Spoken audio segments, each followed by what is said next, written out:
So before I start this video, I want to give a little story, little backstory. So I'm sitting in front of the semi-finished greenhouse I built. But let me tell you, the story started, or the story of this build started a year ago. I had basically, one could argue that it was abandoned, but I didn't abandon it because I came back. A couple things happened last year. All I bought my seedlings out too soon before the greenhouse was finished. New England got tricky weather. You can't believe in these false springs. You cannot, even after our last frost date, because I put my stuff out, my seedlings out after the last frost date, and they still got not all of them, but enough. And then I was struggling to figure out like how to keep the PVC conduit and pipes up. Couldn't figure that out. But eventually this year, I was just like, I am going to commit, and I did. But here is a little bit of the beginning and um, what has been completed up to this point.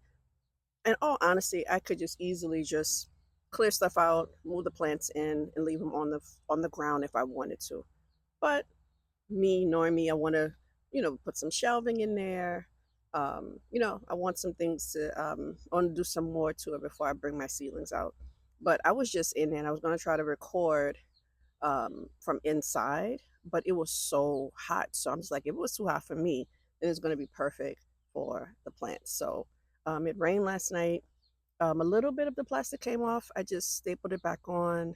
It's going to be a process of constantly keeping it up. But for the most part, with the wind test and the rain test, so I think we're good to go. But if you're interested in building your own pallet greenhouse, it's not very hard. I will recommend you have two people. I think part of the reason I was overwhelmed is because I tried to do it by myself. But once my son came out to help me, like we were able to get it done pretty quickly. So yeah, if you're interested in building a very affordable, I wouldn't necessarily say completely free because I did have to pay for the plastic and for the conduit, but pretty inexpensive, and we'll see how long it lasts. Some of the ones that I've seen on YouTube have lasted a pretty long time for the people who've built similar houses, similar greenhouses. So we'll see how it holds up. Yeah, again, there's some other things I want to do to it. Maybe insulate it more on the inside because yes, I could bring my plants out, but I also don't want to have to deal with other critters that might want to munch on it. So please keep on watching. Okay, so we have 2, 4, 6, 7. I have an eighth one that I'm going to bring out at some point, but initially I want to get these, have them laid out flat so that I can bring them together. I want to create a little bit of a groove in the ground where they're going to be so that they can be a little bit level, or level as I can get them.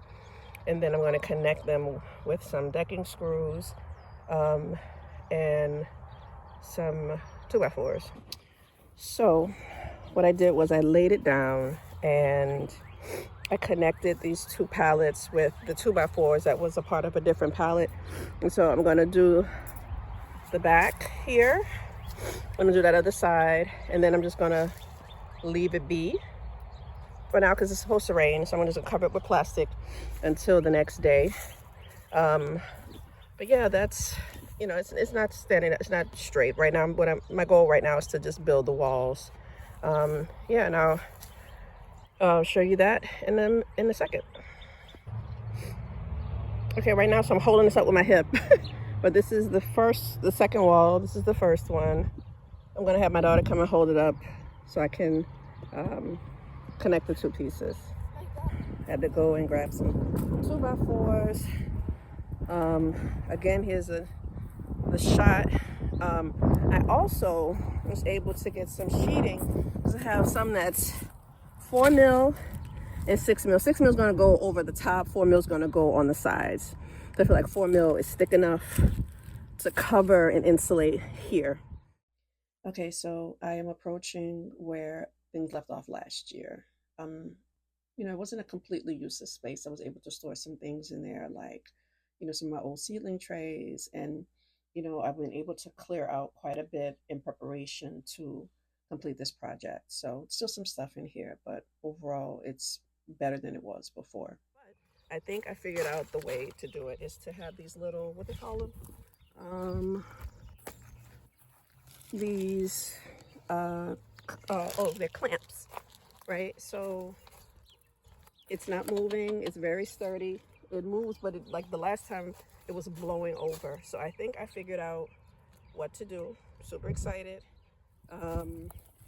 Yeah, I just need to make sure they're all aligned, and I can always unscrew it and just align it, make it higher or lower. All right, so maybe this sunny view, go from a different side so y'all can, boom.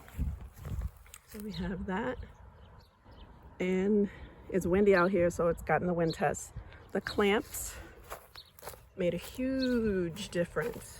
I'm like, why didn't I do this before? So yeah, it's not moving. Even if it blows, this will keep it from folding over. So the clamps really hold things securely in place. I didn't have to drill any holes in here, and that's extra security. So yeah, on to the next step. Y'all, I can't tell y'all just how excited I am that these are holding up. Look above me. It's windy, so the wind is blowing, and now I'm going to, let me turn this around. So now, see, I have this here on the sides. I'm going to do a similar thing on the other end. Now, granted, I don't have this frame here like I do there, but we're going to work it out. So I created this little window out of some scrap pieces of wood. Let me back up a little bit. Let me go on the other side. So I created this little window out of some scrap pieces of wood, and it's not very secure, but I think what I plan to do is when I put this piece here, I can lean it against there or drill it in, and then it'll be supported by this. I'm not a carpenter. I'm just tricking this out. Carpenters, please, if you come for me gently in the comments. I'm not a carpenter. I'm a gardener. I'm an artist, a therapist. So if you come for me with love. Appreciate it.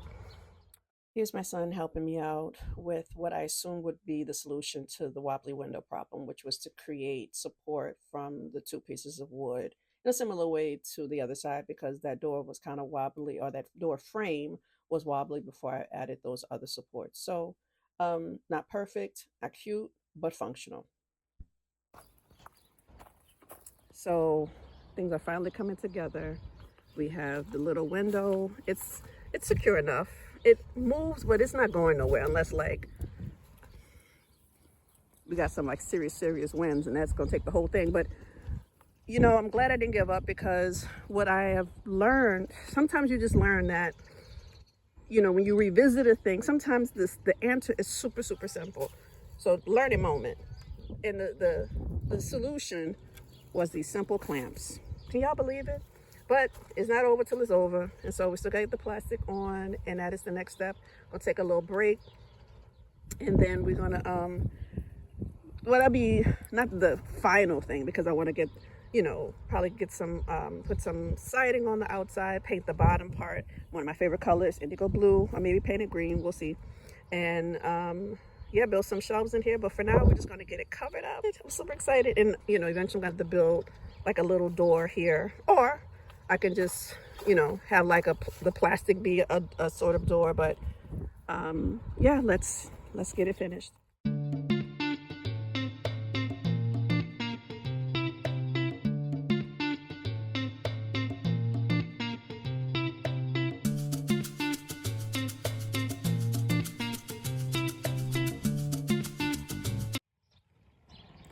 And this is the finished product. Well, semi-finished, because I'm planning to do some more stuff to it. Like I want to create like a little door here. Right now I just have like a plastic covering it. I want a lot of the stuff in, but this is going to be taken out so that I can